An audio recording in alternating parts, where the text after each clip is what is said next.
오늘은 여러분과 함께 점선면에 대해서 알아보도록 하겠습니다. 여기 도형이라고 나와 있네요. 모든 도형은 평면도형과 입체도형으로 나눕니다. 그래서 우리가 평면도형은 우리가 어떠한 사각형 이런 거 있죠? 아니면 원, 아니면 삼각형 이러한 것들을 우리가 평면도형이라고 합니다. 그래서 한 평면 위에 있는 도형을 평면도형, 그래서 삼각형, 사각형, 원 이런 것들을 우리가 뭐라고 한다? 평면도형이라고 하고요. 입체도형은 한 평면 위에 있지 않는 도형을 우리가 나타내는 거라서 삼각기둥, 정육면체, 원뿔같이 입체적인 면이 보이는 것을 우리가 입체도형이라고 합니다. 그래서 다음같이 이러한 원뿔이나 아니면은 이러한 삼각기둥 아니면은 정육면체라고도 했죠. 그래서 여기다가 정육면체 한번 이렇게 그려볼까요? 이런 식으로 우리가 입체적으로 생긴 걸 뭐라고 한다? 입체도형이라고 하고요. 아시겠죠? 평면 상태에서 이렇게 나타낸 이러한 삼각형, 원, 아니면 어떠한 사각형, 그쵸? 이런 것들을 우리가 뭐라고 한다? 평면도형이라고 우리가 얘기를 한다. 이렇게 정리하시면 돼요. 입체도형은 공간 위에 있는 그래서 도형이다. 아시겠죠? 이러한 어떠한 공간에서 우리가 표현할 수 있는 걸 입체도형이라고 하는 거구나. 이렇게 우리가 얘기하면 됩니다. 그리고 점선면에 대해서 보죠. 평면도형이나 입체도형은 모두 점선면으로 이루어져 있다. 이런 말이 있네요. 그쵸? 평면도형은 뭐였죠? 삼각형이나 원, 사각형 같은 거. 그 다음에 입체도형은 뭐였죠? 원뿔 같은 거, 뭐 직육면체나 정육면체 이런 것들. 그쵸? 모두 점선면으로 이루어져 있습니다. 이 점선면은 도형의 보다 기본 요소다. 점이라는 것은요, 도형에서 가장 기본적인 요소고요. 점이 가장 기본적인 요소인데, 선이라는 것은 점이 움직인 자리는 선이 되며, 이 점들이 이렇게 해서 무수히 많이 우리가 연결하면 뭐가 된다? 이러한 직선이 되고요. 선은 무수히 많은 점으로 이루어져 있다. 그래서 점들을 쭉 다 모였더니 뭐가 됐죠? 이러한 직선이 우리가 될 수 있는 거죠. 아시겠죠? 그런데 이러한 직선도 있고 이러한 곡선도 생깁니다. 점을 무수히 많이 우리가 움직여 보면. 아시겠죠? 그리고 면이라는 것은 선이 움직인 자리는 면이 된다. 무수히 많은 이러한 선들을 어떻게 하죠? 다 모은 거예요. 그럼 어떻게 됩니까? 이러한 뭐가 된다? 평면이 만들어진다. 아시겠죠? 그래서 면은 무수히 많은 선으로 우리가 이루어져 있다. 이러한 면이라고 여기 되어 있죠? 그쵸? 면으로 우리가 표현할 수 있기 때문에 이러한 곡면들도 우리가 이런 식으로 해서 선들이 다 모인 거기 때문에 이러한 면을 나타낼 수가 있는 거죠. 예를 들어 삼각기둥은 평면으로만 둘러싸여 있는 도형이고 원뿔은 평면과 곡면으로 둘러싸여 있는 도형이다. 우리가 원뿔 한번 보죠. 원뿔 이렇게 생겼죠. 그러면 여기 원으로 된 이러한 평면과 이렇게 우리가 곡면으로 우리가 둘러싸여 있는 거죠. 맞습니까? 그래서 이렇게 둘러싸여 있구나 이런 얘기고요. 점은 대부분 우리가 어떻게 쓰냐면 라지로 쓰고요. 직선은 소문자 스몰 l, m, n 이런 식으로 표현하고 평면은 대문자 보통 p, q, r로 우리가 표현이 됩니다. 이런 식으로 표현이 되는 거구나. 그래서 용어에 대한 정의부터 정확하게 알아야 수학적인 내용으로 들어갔을 때 확인할 수가 있겠죠. 그 다음에 교점과 교선. 그래서 지금 하는 것은 용어에 대한 정리니까요. 먼저 정확하게 알아봅시다. 선과 선 또는 선과 면이 만나서 생기는 점을 교점이라고 합니다. 어떠한 이러한 선과 이러한 선이 만날 때 생기는 점 있죠? 얘를 바로 뭐라고 한다? 교점. 이러한 면이 있고 이러한 선이 이렇게 해서 우리가 통과해서 갔다. 이렇게 생겼을 때 얘를 뭐라고 한다? 교점이라고 하고요. 면과 면이 만나서 생기는 선. 여기 보면 이러한 면과 이러한 면이 우리가 만나서 생기는 이 선. 그래서 뭐가 된다? 교선이 되고요. 직선이 될 수도 있고 곡선이 될 수도 있다. 여기서는 이 교선이 어떻게 되는 겁니까? 원뿔이 있고요. 원뿔과 어떻게 됩니까? 이러한 뭐가 된다? 사각형이 만났을 때 어떻게 됩니까? 이러한 교선이 생기는 거죠. 그쵸? 그래서 우리가 위에서 봤듯이 직선이 될 수도 있고 곡선이 이런 식으로 될 수도 있다. 아시겠죠? 그러면 여기까지 알게 되었으면 문제를 풀어보도록 하죠. 다음과 같은 도형에서 교점의 개수와 교선의 개수를 각각 구하시오. 그러면 교점이 어떻게 되는 겁니까? 여기서 하나, 둘, 셋, 넷, 다섯 이렇게 되겠죠. 그래서 교점의 개수는 몇 개다? 5개고 교선에 대한 개수는요 어떻게 됩니까? 여기서 하나, 둘, 셋, 넷, 다섯, 여섯, 일곱, 8개다. 그래서 교선의 개수는 8개 이렇게 우리가 얘기할 수가 있겠습니다. 두 번째도 마찬가지죠. 교점은 몇 개입니까? 만나는 점들은 이렇게 위에서 4개고 밑에서도 몇 개죠? 4개네요. 그래서 몇 개다?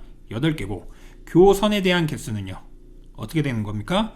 요 면과 요 면이 만났을 때 여기서 이런 식으로 만나는 거잖아요. 그쵸? 그래서 여기서 하나, 둘, 셋, 넷, 그 다음 밑에서도 하나, 둘, 셋, 넷, 옆에서도 하나, 둘, 셋, 넷.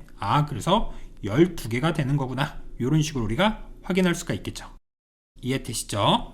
그 다음에 직선에 대해서 알아보도록 하겠습니다. 직선의 결정 조건. 아까 전에도 얘기했듯이 점이 모이면 선이 된다라고 했죠. 그래서 점이 움직이는 자리가 선이므로 직선은 무수히 많은 점이 모인 것이다. 점들을 쭉 다 모이면 뭐가 된다? 선이 된다. 한 점을 지나는 직선은 셀 수 없이 많다. 여기 한 점이 있죠. 얘를 지나는 직선은 어떻습니까? 딱 하나로 결정되는 게 아니라 무수히 많이 결정되죠. 이해되시죠?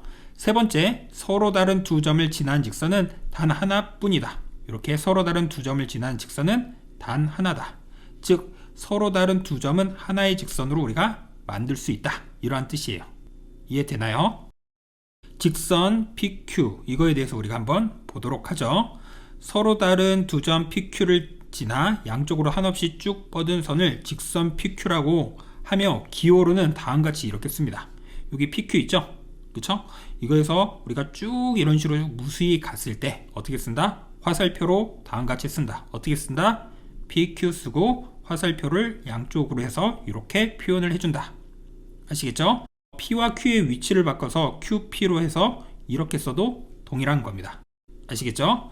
또 직선 PQ를 소문자 L을 사용하여 직선 L로 나타내기도 한다. 이때 PQ는 어떻게 된다? 오직 하나뿐이다. 이런 말이 있네요. 그래서 여기 읽어보면 PQ와 QP는 같은 직선이다. PQ로 해서 쭉 왼쪽으로 가거나 오른쪽으로 가는 거라 Q를 기준으로 해서 왼쪽으로 가는 거나 오른쪽으로 이렇게 가는 거나 동일하다라는 뜻이고요. 직선은 양쪽으로 한없이 쭉 뻗어 가므로 PQ, QR, RP 우리가 여기 보면 R하고 P 있죠? 여기서도 오른쪽 왼쪽으로 쭉 가면 어떻게 됐습니까? 동일하겠죠? 그래서 직선은 무한히 뻗어나가는 개념이기 때문에 다 동일한 표현이구나 라는 걸 알고 계시면 돼요. 아시겠죠? 그래서 직선은 무한히 뻗어나가는 개념이다. 그래서 화살표를 양쪽으로 쓴다. 아시겠죠? 반직선을 보도록 하겠습니다. 반직선 PQ. 직선 PQ 위에 한 점 P에서 시작해 Q의 방향으로 한없이 쭉 뻗어나가는 직선의 일부분을 반직선 PQ라고 하고 기호로 다음같이 표현합니다. 여기 2번 읽어볼게요. 같은 반직선. 시작점과 쭉 뻗어 나가는 방향이 모두 같을 때 같은 반직선이라고 한다. 그래서 한번 볼까요? OP의 반직선은 OP에서 끝나는 게 아니라 반직선이니까 오른쪽으로 쭉 뻗어 나가는 거죠. 그 다음에 OQ 여기까지 갔다가 오른쪽으로 쭉 뻗어 나가면 어떻습니까? 앞에 거랑 같죠. 그래서 우리가 이렇게 같다라고 얘기할 수가 있는데 여기 두 번째 OP로 쭉 이렇게 뻗어 나가는 얘는 이거고요. 그 다음에 여기 오른쪽에 있는 PO를 볼게요. 그럼 P는 여기서 시작하는 거죠. 그래서 O 쪽으로 쭉 이렇게 가는 거니까 어떻습니까? 다르죠. 그래서 반직선에서는 얘네가 다를 수밖에 없겠구나. 아시겠죠? 그런데 직선에서는 어떻게 될까요? OP에서 만약 직선으로 오른쪽 왼쪽으로 뻗어나간 거라 PO에서 PO가 이렇게 있는데 왼쪽 오른쪽으로 뻗어나간 거랑 동일하죠. 직선은 동일하지만 반직선은 이렇게 다를 수가 있겠습니다. 이해되나요? 그래서 잘 정리하시고요. 여기 예제를 써놨습니다. 그래서 PQ와 PR은 어떻게 된다? 같다. 그쵸? PQ로 해서 이렇게 가나 PR로 해서 이렇게 쭉 가나 같고요. 두 번째 QP는 우리가 이렇게 갈 거고 QR은 이렇게 갈 거니까 우리가 방향이 다르기 때문에 안 될 거고요. 그 다음에 PQ는 이렇게 쭉 뻗어나가는 거고 QR은 여기서부터 이렇게 뻗어나가는 거죠. 그래서 시작점이 다르기 때문에 같지가 않다. 이해되시죠? 잘 정리하시기 바라겠고요. 그 다음에 선분을 보도록 하겠습니다. 선분 PQ, 직선 PQ에서 두 점 PQ를 포함해 점 P에서 Q까지의 부분을 선분 PQ라고 하고 기호로는 우리가 이렇게 화살표가 없이 선으로만 표현을 하겠습니다. 그래서 PQ와 QP는 같다. 그래서 선분은 딱 잘린 거고요. 무한히 가는 개념이 아닙니다. 직선이란 말이 들어가야 무한히 가는 건데 직선과 또 반직선으로 우리가 나눴죠. 그래서 PQ 선분과 QP 선분은 같다. 아시겠죠? 이 용어만 우리가 잘 정리하면 문제를 풀 수 있겠구나. 그래서 여기 예제가 나온 겁니다. 오른쪽 그림과 같이 직선 L 위에 세 점 PQR이 있다. 서로 같은 것을 나타낸 것을 짝지어라. 이렇게 있네요. 그럼 PQ에 대한 직선이죠. 무한히 이렇게 뻗어나간 거죠. 그쵸? 그 다음에 얘는 PR로 딱 끊어져 있는 얘를 의미하고요. 그 다음에 RP는 여기서 이렇게 가는 거죠. 그 다음에 QR은요 여기서 이렇게 가는 거고요. PQ에 대한 길이는 요 길이를 의미하고 그 다음에 QR에 대해서 무한히 뻗어나가는 거니까 어떻습니까? 얘와 어떻죠? 동일하죠? 그래서 얘랑 얘는 같고 또 한번 볼게요. RQ, 그쵸? RQ는 여기에서 이렇게 쭉 뻗어나가는 거죠? 그럼 얘랑 같은 게 뭐였죠? RP죠, RP. RP도 여기서 쭉 뻗어나가기 때문에 그래서 얘랑 얘는 우리가 같다. 이런 얘기를 할 수가 있겠죠. 이해되시죠?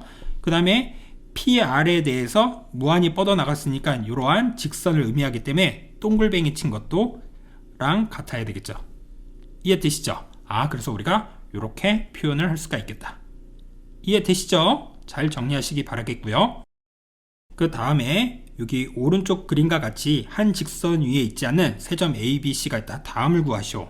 1번 두 점을 지나는 직선의 개수. 직선은 무한히 뻗어나가는 거죠. 그러면 이렇게 우리가 하나 그을 수 있고, 그쵸? B와 C를 연결해서도 이렇게 그을 수 있고 A와 C를 그어서도 우리가 표현을 할 수가 있기 때문에 총 몇 개입니까? 3개다. 1번 두 점을 지나는 직선의 개수. 직선의 개수 어떻게 한다고요? AB를 지나는 거에 대해서 쭉 이렇게 갈 거고 그 다음에 BC를 지나는 거에서도 쭉 이렇게 갈 거고 그 다음에 A와 C를 쭉 연결해서 이렇게 가겠죠? 그래서 총 몇 개입니까? 3개다. 그래서 3개. 그럼 이걸 다시 한번 우리가 써주면 AB에 대해서 이렇게 표현을 하고요. 그 다음에 BC에 대해서도 이렇게 표현하고 그 다음에 CA에 대해서도 이렇게 표현을 해주면 되겠다. 맞습니까? 두 번째, 두 점을 지나는 반직선의 개수. 반직선은 그럼 어떻게 되는 겁니까? A에서 출발하면 이렇게 우리가 갈 수가 있고 B에서 A로 갔을 때는 이렇게 우리가 갈 수가 있겠죠?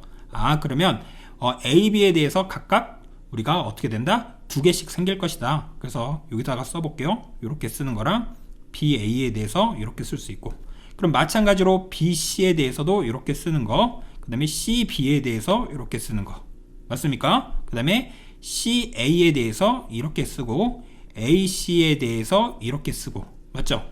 CA는 이렇게 가는 거고요. 그 다음에 AC는 이렇게 가는 거니까 맞습니까? 그래서 총 몇 개 나왔다? 6개다. 선분의 개수는요 딱 두 점을 연결하는 거죠. 그럼 AB, BC, CA. 그래서 총 몇 개 생겼다? 3개가 생겼다. 그래서 AB, BC, CA 3개 이렇게 생겼다. 이런 식으로 하시면 되겠습니다. 이해되시죠? 그 다음 문제를 볼게요. 4점 PQRO가 오른쪽 그림과 같이 있을 때 이 중에서 두 점을 지나는 서로 다른 직선의 개수를 구하시오. 뭡니까? 직선의 개수라고 했죠. 직선. 직선이기 때문에 우리가 조심할 게 있으면 조심해야 되겠다. 먼저 우리가 해볼게요. 5를 기준으로 해서 해보죠. 그럼 어떻게 되는 겁니까? OP로 해서 쭉 이렇게 연결할 수가 있는 거죠. 그 다음에 OQ에 대해서도 쭉 이렇게 쓸 수 있고 OR에 대해서도 이렇게 우리가 쓸 수가 있다. 그쵸? 그래서 먼저 써볼게요. OP에 대해서, OQ에 대해서, 그 다음에 OR에 대해서. 그래서 먼저 3개가 나왔고요. 그 다음에 이 PQR이 일직선상에 있습니다. 그럼 이거는 직선은 무조건 하나죠. 그래서 PQ에 대해서 이렇게 쓰나, 맞죠? QR에 대해서 이렇게 쓰나, PR에 대해서 다 쓰나, 이렇게 쓰나, 다 동일한 거니까 얘네는 하나 취급을 우리가 해줘야 되겠죠. 그럼 총 몇 개죠? 1개, 2개, 3개, 4개다. 그쵸? 직선이기 때문에. 맞습니까? 그래서 총 4개가 되고요. 만약 선분의 개수라고 하면 선분의 개수라고 해볼게요. 그럼 OP, OQ, OR. 그래서 먼저 3개 나오고 PQ, 그 다음에 QR. 이렇게 선분 다릅니다. 또 PR까지 해서 여기서 몇 개 생겼죠? 3개 생겼죠. 그래서 총 6개가 됩니다. 다시요. 선분의 개수는 6개고 직선의 개수는 몇 개다? 4개다. 반직선도 우리가 그러면 다 다르게 나오겠죠? 그쵸? 아, 우리가 그런 식으로 생각할 수가 있겠구나. 그래서 잘 정리하시기 바라겠습니다. 그 다음에 두 점 사이의 거리에 대해서 알아보도록 하죠. 두 점 PQ 사이의 거리. 두 점 PQ가 양 끝점인 무수히 많은 선분 중에 길이가 가장 짧은 선은 선분 PQ이다. 그래서 지금 보면 P가 여기 있고 Q가 여기 있는데 이런 식으로 이렇게 쭉 돌아가는 이런 것들은 우리가 거리라고 하지 않고요. 거리는 항상 일직선으로 쭉 이렇게 연결한 겁니다. 이때 선분 PQ의 길이를 두 점 사이에 우리가 거리라고 한다. 그쵸? 가장 짧은 거는 얘일 수밖에 없기 때문이죠. PQ는 선분 PQ를 나타내기도 하고 그 선분 길이를 나타내기도 한다. 그래서 선분 PQ의 길이가 5cm이면 PQ의 길이도 5cm와 같이 나타내고요. 선분의 길이 두 선분 PQ, RS의 길이가 같을 때 기호로 이렇게 우리가 나타낸다. 그쵸? 아, 그래서 기호로 다음같이 나타내는 거구나. 여기에다가 한번 해볼게요. P가 여기 있고 Q가 여기 있어요. 맞습니까? 그리고 이렇게 쭉 연결했을 때 여기 R이 있고 여기에 S가 이렇게 있다고 하죠. 그랬을 때 이 길이랑 이 길이가 같으면 어떻게 쓴다? 아, 다음같이 이렇게 표현할 수가 있겠구나. 그 다음에 선분의 중점, 선분 PQ 위에 있는 점으로 선분 PQ의 길이를 2등분하는 점 M을 선분 PQ에 뭐라고 한다?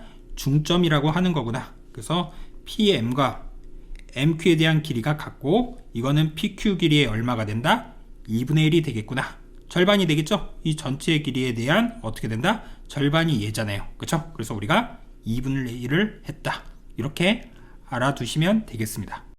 이해되시죠? 그리고 여기 설명 있네요. 직선, 그 다음에 반직선, 선분. 다시 한번 정리해 보시면 되겠고요. 선분의 길이를 비교했다. 선분을 2등분하는 점을 뭐라고 한다? 여기를 중점이라고 하고 선분을 3등분하는 점을 상등분점이라고 한다. 전체를 그래서 이렇게 있을 때 요 길이는 전체의 3분의 1, 여기는 전체의 3분의 2가 되겠죠. 그쵸? 아, 이런 식으로 우리가 나타낼 수가 있다. 그러면 예제 문제를 통해서 알아보도록 하죠. PQ의 중점을 M이라고 했다. PQ가 있는데 요거의 중점을 M이라고 뒀고요. MQ의 중점을 N이라고 이렇게 두었습니다. 옳지 않는 것은 그러면 우리가 이런 식으로 설정을 해보죠. 요 길이를 우리가 전체 길이를 만약 A라고 하면 PM에 대한 요 길이는 뭐가 되죠? 2분의 1 A고 요 길이도 뭐가 됩니까? 2분의 1 A죠. 맞습니까? 그러면 MN에 대한 길이는 이거의 또 절반이잖아요. 그래서 MN에 대한 길이는 NQ에 대한 길이랑도 같은데 얘는 어떻게 쓸 수 있다고요? 2분의 1 A의 절반인 4분의 A다. 이렇게 우리가 쓸 수가 있겠죠. 이해되나요? 아, 이렇게 써서 우리가 한번 이제 문제를 풀어보자. 그럼 MN에 대한 길이는 PQ 길이가 A였죠? 그럼 4분의 1 A냐? 맞네요. 그래서 우리가 맞다. 그 다음에 PQ에 대한 길이는 3분의 4 PN에 대한 길이냐? 그럴 때 MN에 대한 길이가 뭐였죠? 4분의 A였고 요 길이가 뭡니까? 2분의 A죠? 맞습니까? 그러면 우리가 넣어보죠. PQ에 대한 길이는 A고요. 2번 하는 겁니다. 3분의 4 곱하기 PN인데 PN에 대한 길이는 어떻게 되죠? 얘에다가 얘를 더하자. 2분의 1A, 2분의 A라고 쓸게요. 4분의 A를 더하자. 그럼 3분의 4라고 쓰고 얘를 통분을 해주면 뭐가 됩니까? 4분의 2A 더하기 A, 3A가 되므로 약분이 되네요. 아, 그래서 2번도 맞네요. 세 번째, PQ의 길이는 A죠? 그거는 MQ의 길이의 2배다. 맞네요. 네 번째, NQ에 대한 길이는 PM에 대한 길이의 절반이다. PM이나 MQ나 같기 때문에 절반이기 때문에 또 맞네요. 다섯 번째, NQ에 대한 길이는 어떻게 됩니까? 이 전체 길이의 4분의 1이죠. 3분의 1이라고 했기 때문에 틀렸습니다. 그래서 정답이 5번이다. 그 다음 문제를 또 보도록 하겠습니다.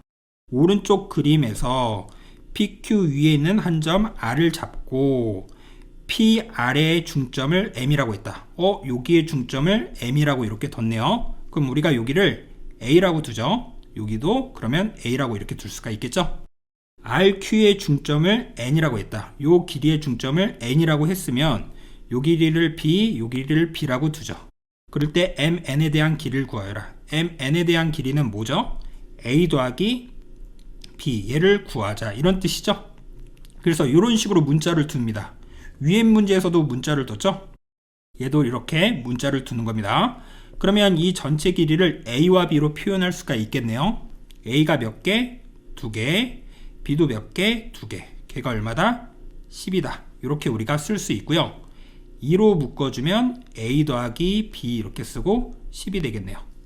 그럼 2에다가 얼마를 곱해야 10이 되죠? 5가 되는 거죠. 그래서 MN에 대한 길이는 얼마가 된다? 5가 된다. 이런 얘기를 할 수가 있겠습니다. 이해되시죠? 오늘은 여러분과 함께 어떠한 내용을 배웠는지 다시 한번 알아보도록 하겠습니다. 오늘은 여러분과 함께 점선면에 대해서 배웠어요. 그쵸? 큰 타이틀은 이건데 먼저 도형이 무엇인지. 도형은 평면도형과 입체도형으로 나눈다. 평면도형은 이러한 삼각형, 사각형, 원 이런 거고요. 입체도형은 뭐 정육면체나 뭐 사각기둥, 뭐 이렇게 원뿔, 원기둥 이런 것들을 입체도형이라고 합니다. 아시겠죠? 그리고 점선면에 대해서 알아봤고요. 점이 무수히 모여서 선이 되는 거고, 그쵸? 선들을 무수히 모여서 뭐가 된다? 면이 이렇게 된다. 맞습니까? 그리고 교점과 교선에 대해서 봤어요. 교점, 그 다음에 교선들 이렇게 우리가 알아봤고, 그 다음에 직선이 무엇인지, 반직선이 무엇인지, 맞습니까? 그 다음에 선분이 무엇인지 정리를 해봤습니다. 이해되시죠? 그 다음에 우리가 한 게 뭐죠? 두 점 사이의 거리. 거리는 항상 가장 어떻게 돼야 된다? 짧은 선이 뭐가 된다? 선분이 된다. 그리고 이러한 식으로 우리가 두어졌을 때 A라고 두면 여기는 2분의 1 A, 2분의 1 A 이렇게 우리가 뒀었죠. 그와 관련된 문제까지 쭉 풀어봤습니다. 아시겠죠? 오늘 한 거는 용어에 대한 정리예요. 그렇기 때문에 용어를 잘 정리하시고요. 다음 시간부터 같이 어떻게 연동되는지 알아보도록 하겠습니다. 오늘 수업은 여기까지 하겠습니다. 감사합니다.